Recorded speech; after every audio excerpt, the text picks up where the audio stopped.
Welcome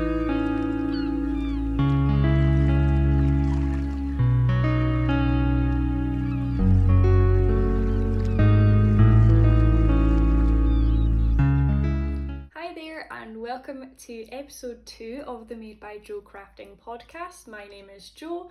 I am a knitter, sewer and crocheter based in Fife in Scotland, and this is a little passion project for me to show you guys some of the things that I've been working on and talk all things crafting with some people that will understand exactly what I'm talking about. Firstly, I just wanted to say a huge thank you to anyone that watched episode 1 and enjoyed my epically long first video.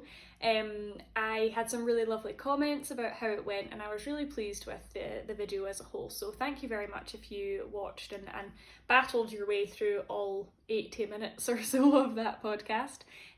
Equally, if this is your first time seeing me or watching an episode, I am very thankful for you joining, and hopefully you enjoy some of my projects or points of view. It's lovely to have you here, and I hope you enjoy it as much as I enjoy filming it. Today we have a variety of crochet, sewing and knitting projects. I have a couple of finished objects, a few works in progress, and then no acquisitions but a couple of pattern acquisitions that I'm going to share with you a little bit later on, so I hope that you enjoy them. I would like to caveat this with my dog is currently sleeping underneath me, so if you hear any panting or little sleeping barks, that's probably him. And I am actually filming in a different location today. I am doing a little bit of tweaking on my craft room, so it's a bomb site at the moment. So we've decided to film in the kitchen today instead. So welcome to the kitchen of my lovely house. Speaking of Albie, you can already hear him. I'm going to start today's podcast just with what I am wearing, which is also my first finished object. This is the Leith cardigan by Rebecca Clow, and I test knit this. So Rebecca is also known as the Crafty on social media, and she has a podcast here on YouTube, and I was one of her testers for this pattern.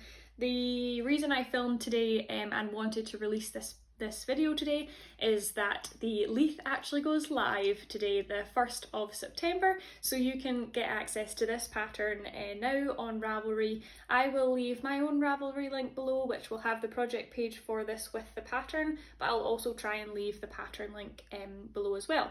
If I can't for whatever reason, then you can search the Crafty on Instagram and she will have lots of posts about it.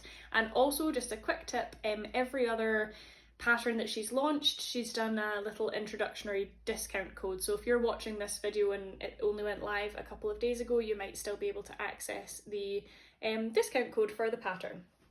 This cardigan, I'll insert some pictures of it as well so you can see it in its full effect, is worked bottom up. It's knit flat essentially until the underarm, and then you split for the front and the back. It's a double knit button band which is sewn on afterwards, and then the sleeves are just worked in the round. Just a caveat, this hasn't been blocked yet. I wanted to take pictures of it and wear it today, so I didn't have time to block it, but I will be blocking it and it will get slightly more oversized and even out a little bit. But I have already worn this twice. I absolutely love it. It's super cozy. I knit my version in Drops Lima, and I'm going to try and guess the colourways. This is off-white, petrol blue. I think this is orchid. I believe it's orchid. This colour is rust, and then this is sea green mix. I believe Rebecca's first sample is knit in Cascade 220 or something of that effect, but the Drops Lima has 100 metres per 50 grams, so it's the same meterage as the Cascade 220, and I had some in stash, which is why I went for this version. I've also chosen little circular buttons. These are actually fractionally too small for the buttonholes that I've made, so I'm going to have to replace them with bigger ones. But they're kind of an iridescent colour. They shift pink and green, which I really love. So if I can find slightly bigger version of these buttons, then I will, because I think they go really nicely with the cardigan. But it is just a really lovely, I keep doing this because I like the sleeves, a really lovely oversized cardigan that I think I'm going to get a lot of wear out of. And the pattern was super easy to follow and a really enjoyable knit. So I would recommend it to anyone if you like cardigans, and you can really make it your own. I chose these colours, they're a little bit out there for me. I wouldn't usually put an orange in the same project as a purple, for example, but this cardigan really made me feel comfortable doing that. But you can also knit it in neutrals, or I've seen a tester did a version where she did 4 different colours of pink, which looked awesome. There's been boucle versions, there's been all sorts, so it's really versatile. If you didn't want to do colours like this but had another colour set in mind, it would look fab, I am sure. So this is the Leith cardigan by, like I say, the Crafty here on YouTube, and yeah, it releases today. So that is my first finished object. It is also the main thing that I've been knitting on in August. In the last podcast, I believe it was just a little vest, and so I've been knitting on what felt like the never-ending double knit button band, and also the sleeves, so this has taken up quite a lot of my time, but I do have a couple more finished objects to share with you, so it didn't take up all of my time. My second finished object I don't actually have with me, but you might remember it if you watched my last episode. It was the Selma sleepsuit by Petite Knit. I knit this for a colleague at work who is due their baby in November, so some may say very organised. However, she was also leaving the company, and the last time I was going to see her in person was a couple of weeks ago, the 18th of August I believe, so that was my deadline for that, and I only cast it on I think in the beginning of August, so I really didn't give myself much time. I did get it finished and get it to her on time, and she absolutely loved it. I gave it to her in like a 1-to-1 situation, so she wouldn't feel obliged to say it was wonderful if she didn't love it, and so I would get a bit more of a true reaction from her. And once everyone else came back into the room, she was like, oh my gosh, look what Jo made me, and showed it around, and everyone was incredibly complimentary, so that was a bit of a knitting ego boost. But I also think that she really will use it for her baby, so I'm really looking forward to seeing the little one in that once they've graced us with their presence. I did, however, forget to take photos of this, so I got her to send me some, so I'll insert them so you can have a look at it in its finished capacity. But it was knit in Drops Merino Extra Fine, and I believe in the colour 37, which is like a dark tealy colour, which was her favourite colour, and that's why I chose it. And then I just chose some wooden buttons that I had that fit the size perfectly, that said handmade with love, I think. So just a really simple plain button to complement a lovely garter stitch suit. I had mixed reviews about the Selma sleepsuit before I started it. Some people loved it, some people really hated it, and I fell kind of in the middle. I found that so you knit the sleeves and the legs flat, and then you seam them up together, which I was quite apprehensive about, because getting that seam really seamless I was a real goal of mine. I wanted it to look as professional as possible, because although I was gifting it to a friend, they are also a colleague, so I wanted it to be nice and not just, I didn't want it to look scruffy basically. So I thought that the sleeves and the legs were small enough, and the rows were like there wasn't that many stitches, so knitting them in straight garter I found quite manageable. It was really easy to do while I was watching TV, and I felt like the centimetres grew really quickly, which was nice. And then actually all I did when I was seaming was pulled up a YouTube video and I watched it really carefully, and then took my time seaming it, and I was so pleased. It looked so good. It was the best mattress stitch seaming I've ever done, so I'm really proud of it, and the overall piece I just thought was fantastic. I can definitely see myself knitting one in the future, either for myself or another family member who's having a little one. So yeah, I really enjoyed it, a lot more than I thought I was going to be honest. And the final piece was just absolutely stunning. So that is my second finished object for this podcast. I think I'll just stick with knitting and then do my sewing finished object afterwards. So my third finished object, I finished the leith 2 days ago, and then I finished this last night. So it's been a bit of a finished object craze in the last couple of days. But my third finished object and final knitting finished object is my West Knits mystery sock along for this year. In the last podcast I had finished this one, but I believe I'd only gotten to the heel on the second sock, and with commuting the last couple weeks and also just some real drive to get this finished, I've managed to get it done. So this is actually for my partner. And he tried on the first one and said it was the best fitting sock he'd ever worn. So I was really keen to get these done for him so that he could wear them, especially as we're going into the autumn.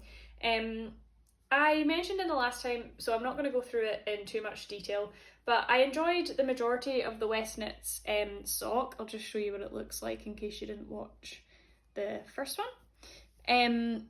I enjoyed the majority of the sock pattern. The reverse stockinette sections were the bit I didn't enjoy the most, and that's just because it's a lot of purling, which is fine. It just wasn't my favourite thing to do.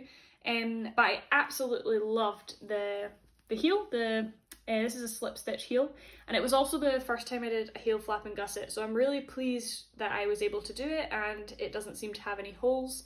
And it really feels like it's going to wear nicely. This is like double thickness because it's slipped between the two colours, and I think that's going to do really well on the heel of these socks. So I'm looking forward to seeing how these go.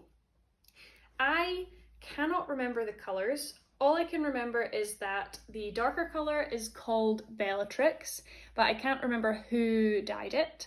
And then the lighter colour is by Sheep on Mars, but I can't remember the colourway. So I will insert any information that I have on the screen somewhere so you can see it. But I really liked them, and I've actually got quite a bit left. I've got a big chunk of the dark colour, and then a big ball and a little ball of the lighter colour. So I've got a couple of ideas on what I'm going to be using those for, but I'm really glad that I finally got to use this Bellatrix colourway because I've had it in stash for about a year. So I'm really happy that it's out the way. These also have not been blocked, if you couldn't tell. I literally finished it last night, so I will be blocking these shortly after filming, and then my partner will be able to wear them and enjoy them. Gosh, I feel like I'm absolutely flying through. Where are we? 10 minutes in or so. Absolutely flying through these knitted finished objects today.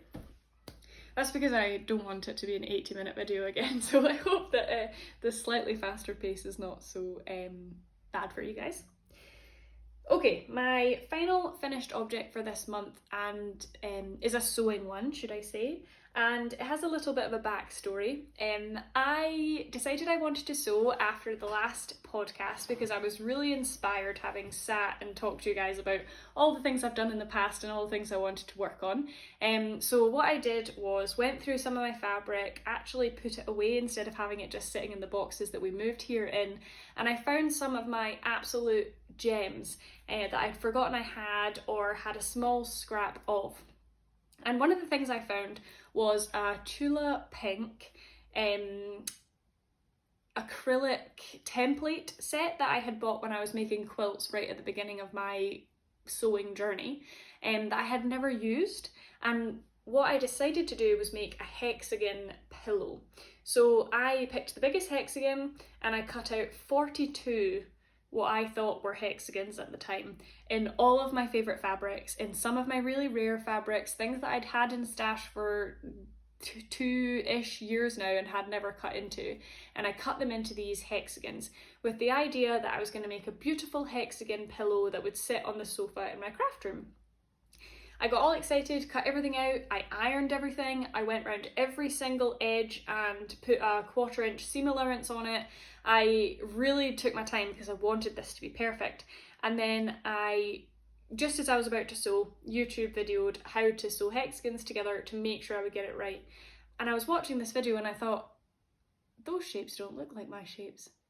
and I realised that I hadn't cut out 42 hexagons, I had cut out 42 pentagons, which have an additional edge to them, or one less edge. I want to say one less edge actually, and actually are a very, very difficult shape to sew, because when you put pentagons together, there's always a gap. There's no way to fit pentagons together so that they all match up.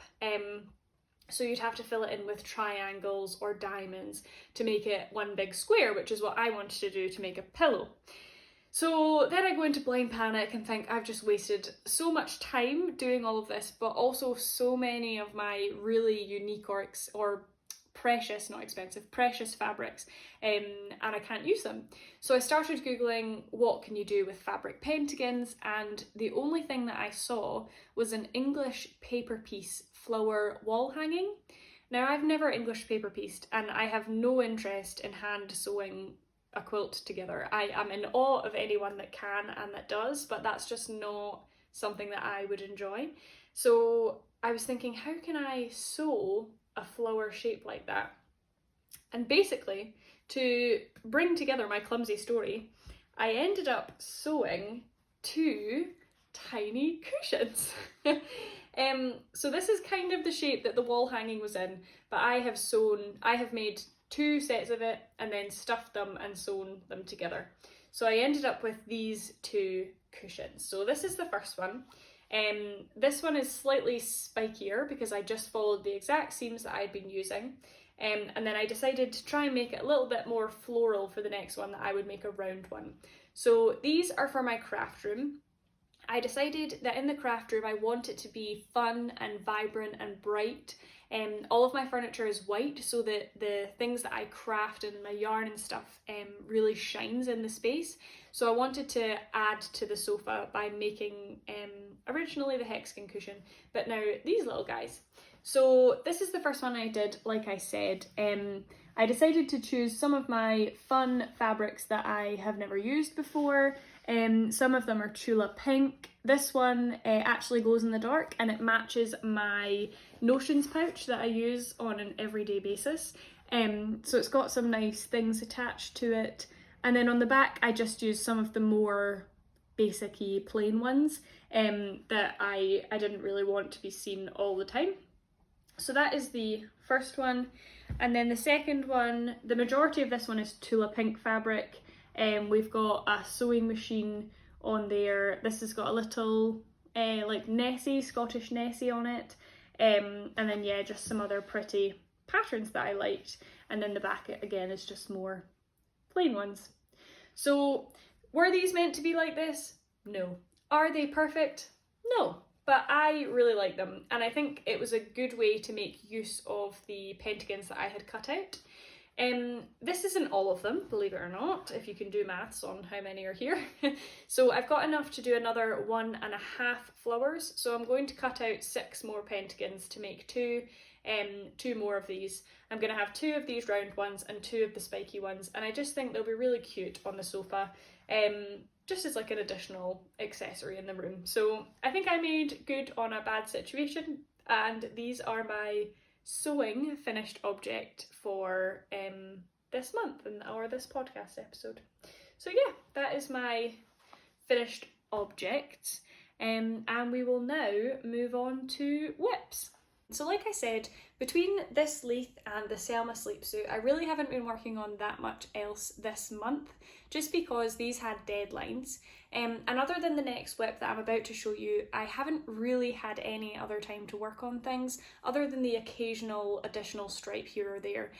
Just because the deadlines were all towards the end of this month or next Friday for this next whip, so it's just been a bit of a hectic month.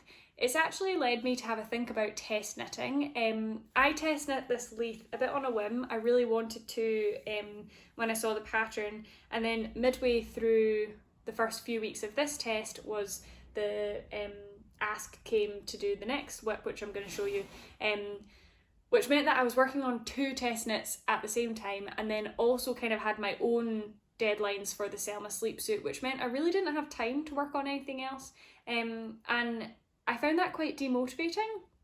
because I would go and I would say, oh, I really want to knit on something, and I would think about all the other projects that I've got, and I would say, oh, you can't waste your time knitting that when you've got like deadlines for these things. And I really didn't like how that felt, because obviously I want to be able to knit on whatever, or sew on, or crochet whatever I want to crochet or craft, and I found this quite restrictive. So although Rebecca has just launched another test knit, which I was really almost ignoring my advice and going for, I've decided to take a break from test knitting and just to get some of the other things, some of the exciting things that I want to get done without having deadlines and things over my head. Anyway, long story short, I'm going to show you my first whip, which is where the predominant amount of my work has gone, other than the leith and the Selma, and that is my Gallus scarf. This scarf is a test knit for Amy Palco of The Meaningful Stitch here on YouTube. It is Amy's first venture into pattern designing, and it is called the Gallus scarf. I believe Gallus is a word for joyful in Scots, and that's what Amy is all about. She is one of the most happy people I've ever met. She's also a colour wizard, and this scarf really allows you to do whatever you want with colour. So I'll stop talking about it and I'll show you it. This is where I have gotten to on this scarf. So it's made up of triangles and parallelograms. So I've done 2 parallelogram sections and a triangle, and I've just started the third parallelogram section. Quickly, I'm just going to run through the colours that I've worked on before I talk about the actual pattern and project. So this first blue section is Drops Flora, and it is being held double to make sure that it's the right weight. This next section is a sock yarn, and my mother gave me this, so I don't have the ball band for it, so I cannot tell you what it is, so I apologise. But it's absolutely beautiful in the way that it has knit up. And then this third colour is by Nervous Fibres, and it's called Buttered, and this is in their alpaca, cashmere and silk blend in their 4-ply. So this is held double too, but it is so soft, and I was really enjoying knitting with it. I put this in the middle because I wanted it right next to my face, and I'm really looking forward to having it wrapped around me in these colder months. And then the fourth colour I've got here is a Zakami colourway. This doesn't have a name because it came out of one of their mistake boxes, but it doesn't look like a mistake to me because it's absolutely stunning. And I think it goes really well with all the other, almost hit myself in the face there, all the other colours that I've chosen for this. I think when we last spoke, I hadn't even started this. I was showing you the skeins if I remember rightly, so I have made a lot of progress on this. However, Amy is launching this pattern at the Scottish Yarn Festival, which is next weekend, the 8th and 9th of September. So I still have this parallelogram section to do, my final parallelogram section to do, and then the final triangle, as well as the little tassels that go on the end that I want to do as well. So I really have a lot to do and not a lot of time to do it in. My only saving grace is that this flies by. It is such a good pattern. The yarn is now all tangled, but this is such a good pattern. It's the what type of pattern that you need to follow the pattern for the first parallelogram, and then you know exactly what you're doing, and it's really easy to read exactly where you are and just pick it up and put it down as you go.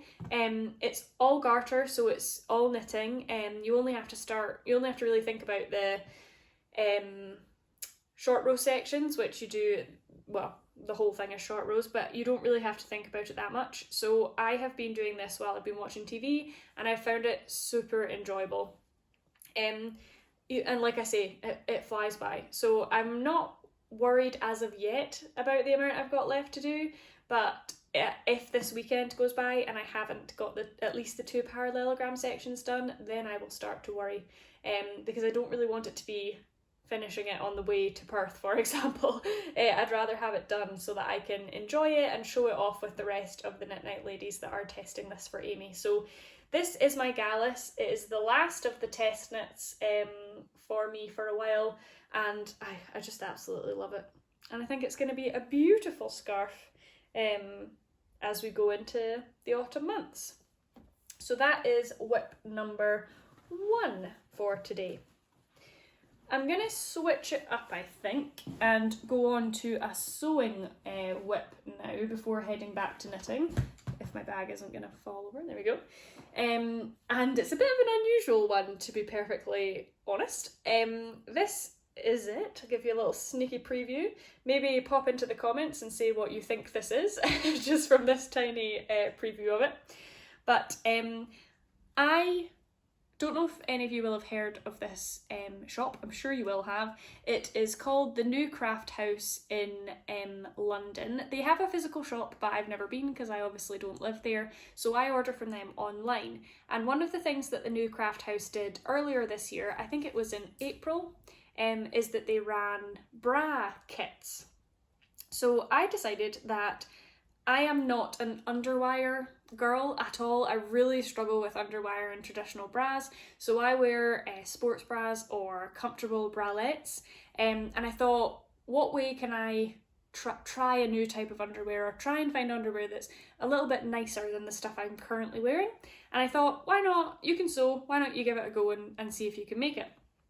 So New Craft House not only sell dead stock fabric, but also dead stock patterns. So this pattern actually came from a lingerie company, so I'm really confident that it'll fit nicely as long as my sewing is all right. But in April this year, I purchased a couple of their kits. So I purchased a Easter kit that they were doing at the time, which was a baby pink mesh and a baby blue elastic combo. I purchased a green jersey kit for my mother, which is like I want to say like a khaki green colour with matching elastic, and it's jersey, so it's not see-through at all. And then they also sell online a variety of different coloured bra hardware kits, as well as fabric remnants. So this black one here is actually a remnant fabric that they had left, because you don't really need that much fabric to make one of these. I cut all the pieces out for this bra and have more than half of the fabric remnant left, and I think it cost me £7 or something for this mesh. So I bought the remnant fabric, and then I bought one of their black bra kits, which comes with the clasps and the hardware for the straps and things. The only thing the bra hardware kit doesn't come with is fold over elastic, so I had to buy that separately, but I just bought it from the New Craft House, and it all came at once, and it was absolutely fine. I feel like I've just spoken loads and all I've told you is what the actual stuff is. So this is going to be their Ava bra, which is a kind of t-shirty style bra that's for everyday wear. I decided to pick this up and sew this as one of my first projects after getting my sewing machine out the box, because it's so small, and it also kills two birds with one stone, because this package was sitting in the craft room and I needed to get rid of it. So that helps in both regards. But I have just sewn this, which is the cup and the band, and I've sewn this side and the other side, and then stopped for the day. So this is all I have. But I think it looks really good so far, and I'm hoping it will fit really nicely. I would say that I probably could have got the whole bra done in one day of sewing. However, I'm really trying to stop myself when I can feel myself getting a bit caught up in, oh, I could finish this, oh, I could finish this. Because I often then rush and then make mistakes and then get annoyed and frustrated and grumpy. So what I did the other day is I made the 2 cups, and then I could feel myself getting that way of, oh, I could finish this tonight, and then decided to just put the brakes on, take a deep breath, come downstairs and have something to eat instead, and then leave it for the day. Because I want to make sure that I get this right and it actually is nice and fits well. So this will be an Ava bra. Hopefully it'll be done before the next podcast so I can show you it. I probably will not show it on me because I did not realise when I purchased this remnant quite how see-through it was going to be, but I will show you it if I manage to get it done and give you the feedback on the pattern. So far what I would say is the mesh is super slippy, which has been a difficult challenge, particularly when there's double layers, which is the cup. So I am enjoying it, I'm enjoying the challenge, but yeah, maybe should have started with the jersey version for a teeny tiny bra rather than a mesh version. But we will see how we get on. So that is my Ava bra by the New Craft House, and that is my second whip of today, and my only current sewing whip. Okie dokie. I will then move on to my third and final whip for you today, and the reason that I am bringing this here is because I have worked on it, just not very much at all, and this is my Shoreline Tee by Drops Design or Garn Studio. I showed it a lot in the last one and also spoke about it a lot, so I'm not going to talk very much about it here, but this is my Shoreline tee. I've made some modifications, so it's a fitted tee rather than an A-line tee, and all of that is going to be available on my project page on Ravelry if you were interested. And I've knit this in 7 different paint box cotton DK yarns.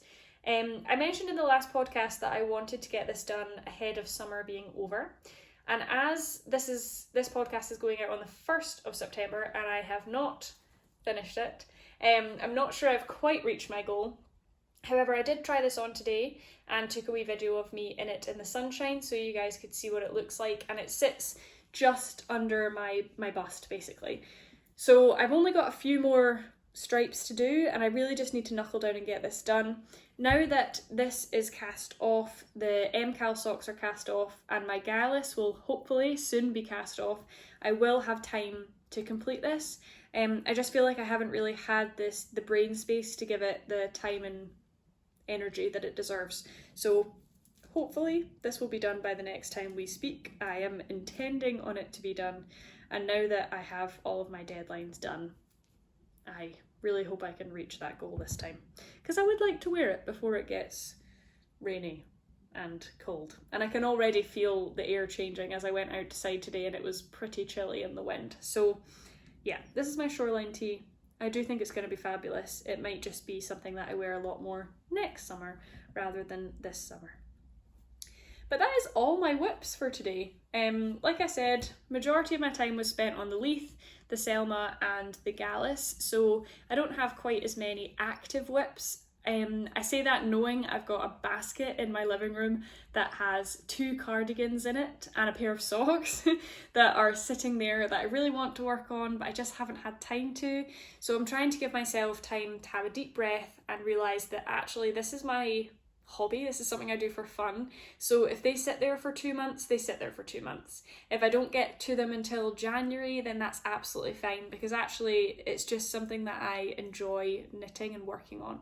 So that being said, I am trying not to cast anything on until I have finished one more project. So hopefully it'll be my gallus that'll be finished by the end of this week, and then I will allow myself to cast on something new.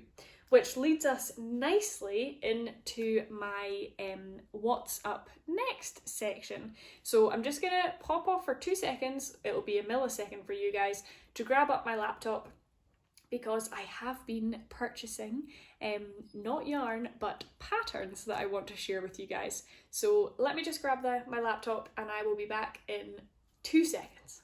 Okie dokie, so what's coming up for me? The first thing I just want to quickly run past you, because I spoke about it a lot in the last one, is that my intended sort of reward cast on, I guess, for finishing my test knits this month will be my Eurus sweater. I mentioned it a lot last time, and I'm going to be knitting it in my Noro Madara. This is the colour Yen, it's absolutely beautiful. It's like a bluey grey base with all of the colours in it, and this will be a Eurus. like I say, spoke about it a lot in episode 1, so if you want a lot of detail in it, please have a look at that episode. But this will be my treat cast on, and I'm really looking forward to it. It's definitely a garment I've wanted for a while and a yarn I've had for a while, so I can't wait to swatch this. What I might do over the weekend, if I get the 2 parallelograms done on the Gallus, is allow myself to swatch for this and treat myself to a swatch in this lovely yarn and make sure that it'll all be fine before I cast on. So this is my sort of intended next cast on, but I just wanted to mention that, even though I mentioned it last time, because I don't actually have any other yarn. I was hoping to have had a delivery by now, because it's 6:30, but I have not had my delivery yet. I'm expecting some Woolly Knits cotton cone, because I bought some in their sale, because I used that for my Toasta tee and I've worn my Toasta tee to absolute death, so I thought I was going to make myself another one. So I thought that would be here, but it is not, so I'll show you that next time if I remember to, and hopefully I will. So that is my only yarny sort of what's next plan, that I have the yarn for already. I do have a crochet project in my what's coming up next. So I am going to be joining a crochet blanket MKAL. I believe it's called Fall into Autumn. I want to say that's what it's called. And it's by The Burrow UK, and they are launching it alongside another company that's doing the yarn bundle for it. I saw this, it came up on my Instagram, and as I mentioned in the last episode, I have previously crocheted a blanket, and it was a Christmas blanket, and I raved about how much I loved that blanket. And this one is giving very same vibes, but for autumn, and I thought I can't pass that opportunity up. So we are going to be doing an autumn blanket MKAL. It begins on the 22nd of September, I believe, and the yarn kits are coming out before that. I, however, have a bunch of acrylic yarn from when I was crocheting a lot that I've been trying to find a reason to use, and I seem to have almost every colour that I would need in that acrylic. So what I'm going to do is try and work solely from the stash I have, and then if I get to a point where I really don't have anything that will suit, then I'll maybe buy it at the time. But so that's a bit of a stash buster for me. I'm super excited for it. I haven't crocheted in a while, and it will be a long project, but I'm hoping it'll be a nice crochet along to do. The Christmas blanket that I did was originally a crochet along, but I just did it on my own because the sort of timeline had well passed, so it'll be nice to do it alongside some other people this time, and see how everyone else is getting on.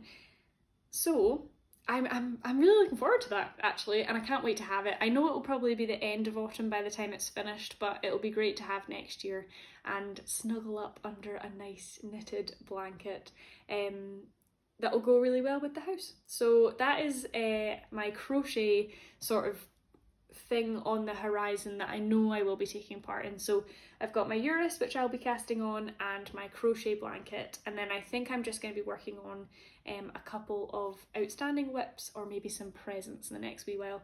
But like I said, I really want to allow myself to sort of pick up things that are bringing me joy.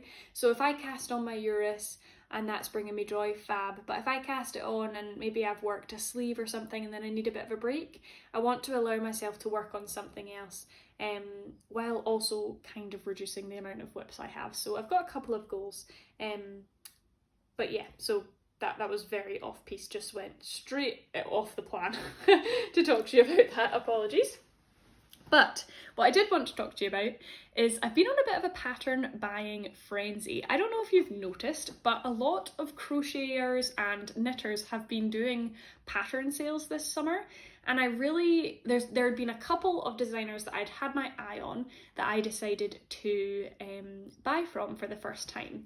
So I've got my Ravelry up here with all of the patterns that I have. So if I look that way, it's because I'm just double checking the patterns that I have. So I'm going to start with a designer that I have seen about before and finally purchased from, and that is Joji Locatelli. So Joji Locatelli, I heard of her originally through Knitty Natty, and she knit her jumper last year for Rhinebeck, and I cannot remember what that jumper is called, but I really loved their Rhinebeck jumper, but it was not something that I was going to, and therefore I didn't knit that jumper, obviously. Oh, the Alpenglow, that's what it's called, the Alpenglow. But ever since Joji Locatelli has been on my radar, and I had a couple of her jumpers in my favourites. Then she was doing a 25% off sale, I think, and I decided to purchase a pattern. So I purchased the Instant Crush pattern, which is a colour work jumper, and I believe, if I just open it up here, it is a mohair jumper. Now, I don't know if I'm going to do it in mohair because, well, I know I'm definitely not doing it in mohair because that doesn't agree with my skin, but I can't decide if I'm going to do it in a suri, so a lace weight suri, or if I'm going to do it in a fingering weight, because I believe it is mohair held triple, so I could get away with like a merino, a 4-ply merino or something like that. So I haven't quite looked into what yarns I'm going to use, but I purchased the pattern. I think instantaneously when I saw this pattern, it looked like something that Molly Weasley would knit. And if a pattern is giving any Molly Weasley vibes, it'll be in my basket. It is my aspiration in life to look like Molly Weasley has knit my knitwear. I absolutely love that vibe. It's warm and cozy. It makes me feel like a Weasley. So that's why I decided to go for that one. It's not a this year pattern for me, I don't think. I think it's a future pattern. But because she was having a sale, I thought I'm gonna support a designer and also save myself some money. So that is the first pattern I decided to purchase. The next person that I saw doing a sale was Andrea Mowry, and she was doing her birthday sale, and I think that was at the beginning of August now, but she was doing 39 or 40% off, and that was a big discount for me, and I wanted to support her. I had a couple of my favourites that I decided to purchase. So starting from the most, probably the most purchased, or one of the most purchased patterns, is her Shiftigan. So her Shiftigan pattern is the cardigan version of her shifty jumper. And I don't know what it is, but I seem to be in a cardigan frenzy at the moment. And actually loads of my knitting friends are also really into cardigans this year. So I don't know if it's like a societal thing, or if maybe people are releasing really awesome cardigan patterns, but I really love the Shiftigan.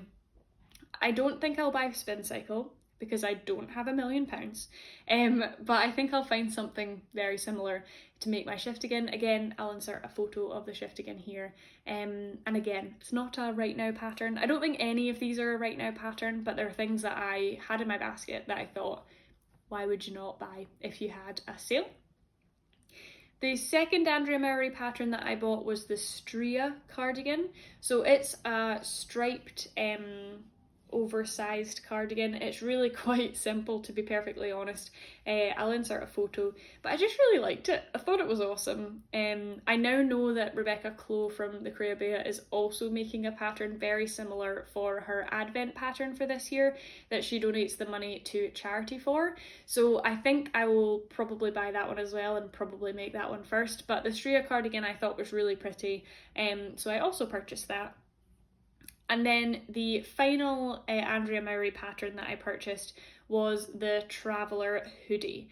Now, I've never seen a knitted hoodie, so when I saw this, I think like half the knitting community lost my mind, and I thought it was so cool. I could see myself wearing this for dog walks, for chilling, or for going on, we quite often do hikes and things like that, and I could really see myself wearing that for that sort of situation. So I wanted to purchase it, and when she had the sale I thought perfect opportunity too. So the Traveller is also on my to knit list in the future. And then there is one other designer that I'm going to talk about, and I bought 4 of her patterns because I have no chill. Now, this pattern, or this designer, has a really interesting name on Instagram that I cannot pronounce, so I will put it up here. This is their name on Instagram if you want to give them a follow. But her name is Johanna, and again, don't know her last name. So again, this is her name because I don't want to butcher it. So I'm just going to call her Johanna, like we're best pals. And the reason that I found her is that one of Rebecca's regular testers, Kelly, knits a lot of her patterns, and Kelly, again, is awesome. Her choice of colours, her choice of yarn, her style, she's so chic and just, she makes beautiful things. So when I saw a lot of the patterns were coming from the same designer, I thought I'm going to give her a go. Now, I have since found out, having looked at the patterns in a bit more detail, that not all of them are size inclusive. So I do think that designers should be size inclusive where entirely possible, and I do tend to buy from size inclusive designers. However, I didn't do my due diligence. I didn't do my due diligence this time, so I apologise for that, but I still want to show off the patterns because I'm still excited to buy them, and hopefully they will release or extend their size range really soon, because I think everyone should be able to have access to these patterns. So the first one that I bought from this designer is George's Bow. Now this is the most random purchase ever, but Angus is my partner, and when we first met, he used to wear bow ties to every occasion that it was possible, like sports balls, grad balls, that sort of thing.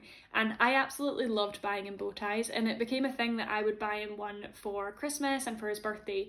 And recently we've kind of dropped that tradition because he hasn't had an opportunity to wear them.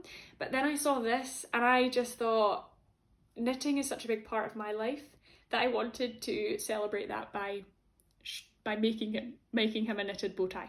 So that is why I chose this pattern, and I will be using some scraps to knit him one up, and I think it will be amazing. So that's the first pattern I purchased from them. The second pattern I purchased is the Evelyn top. Now this really looked like some of the other tops that I'd been seeing a lot this summer, but as I was making a purchase and they had a sale, I thought I would give this one a go. It really reminds me of a My Favourite Things knitwear pattern, which I also think is in my favourites. Bear with me 2 seconds. Yeah, it gives me camisole number 9 vibes, but slightly different, and this one's obviously striped and ribbed. So I decided to purchase this pattern. It's coming into winter, so the likelihood of me knitting this now is quite slim, but I'm going to have a look and see if I've got enough of the cotton cone I made my Tolsta in to perhaps knit this top for next year. I have also been really into the camisole number 9, so that might also need to make its way into my basket, but maybe I'll have a look and see if there's a way to adjust this pattern before buying another one that's pretty much the same top. So I purchased the Evelyn top with the intention of knitting it next year, but I just thought it was a really beautiful design. And then I've got 2 more, so don't worry if this is boring, I really apologise, but I wanted to share some of the things that have been inspiring me lately. So the second to last one is the Arthur sweater. I saw Kelly's version of this and thought it was absolutely stunning, and definitely wanted to give it a go. It's enough funky vibes that I thought it would look really cool in my wardrobe, especially if I did it colourful, but it also is quite classy in the shape that it is. So this is the Arthur sweater, and I have no other words for it. It looked funky but also a bit chic, and I wanted to give it a go. Kelly really sold me on a lot of these. And then as she did with this one, this is the Andy sweater. So this one requires quite a lot of scrappy yarn, which I don't think I have enough of yet, but I definitely think I could see myself doing it in the future with some of my scraps. This is knit in mohair as well, so I would have to do some jiggling to make it no longer a mohair pattern, but I just think it's absolutely beautiful and really, really chic. This one gives me proper chic vibes, and I could see myself wearing it with jeans or with a skirt perhaps in the summery months. So when I saw she was having a sale, I just wanted to give a new pattern designer a go, because I've never knit anything from her before. So that is what I have been purchasing. So although it feels like I haven't purchased much yarn, I have seemed to be on a pattern frenzy. And when any of these get knit up, I'm not sure. But I wanted to make the most of some of the sales that were happening this summer.